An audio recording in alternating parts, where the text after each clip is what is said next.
Selamat pagi sahabat semua, ketemu dengan saya lagi Dr. Caroline Tirtajasa SPLGK. Hari ini kita akan bincang tentang adenomyosis secara khusus ini. Meskipun sebelumnya topik ini sudah pernah saya bahas di bahasan yang sebelumnya tentang endometriosis dan apa bedanya mioma dengan adenomyosis. Tapi saat ini saya akan lebih fokus ke adenomyosisnya saja. Ya, jadi kita lihat dulu gambarnya.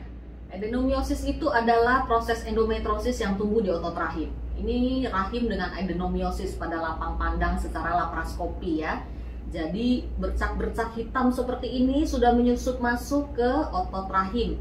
Jadi dia menimbulkan rahim yang bulging seperti ini. Ada benjolan yang difus, tidak jelas batasnya. Ya.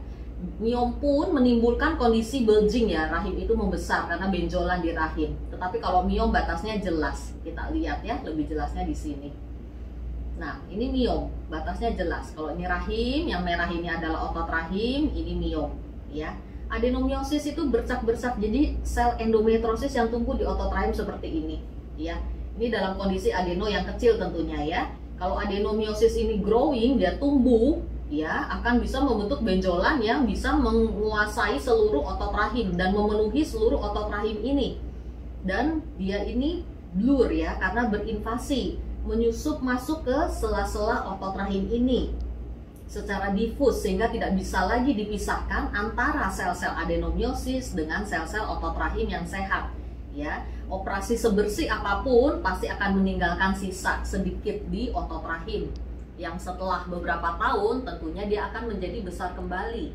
Jadi pada adenomyosis yang sudah besar ya, contohnya ukuran rahim normal itu normalnya 7 cm ya, tapi kalau adenomyosisnya taruhlah sudah 5 cm ke atas, tentunya hampir seluruh otot rahim sehat sudah berubah menjadi adenomyosis.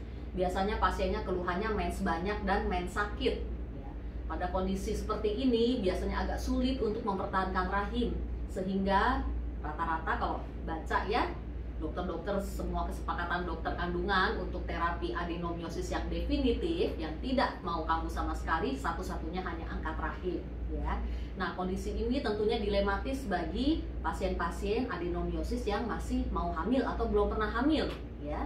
Nah, kondisi adenomyosis ini jika ukurannya masih kecil ya, segeralah hamil ya sebelum adenomyosisnya bertambah besar karena dia tidak bisa dicegah.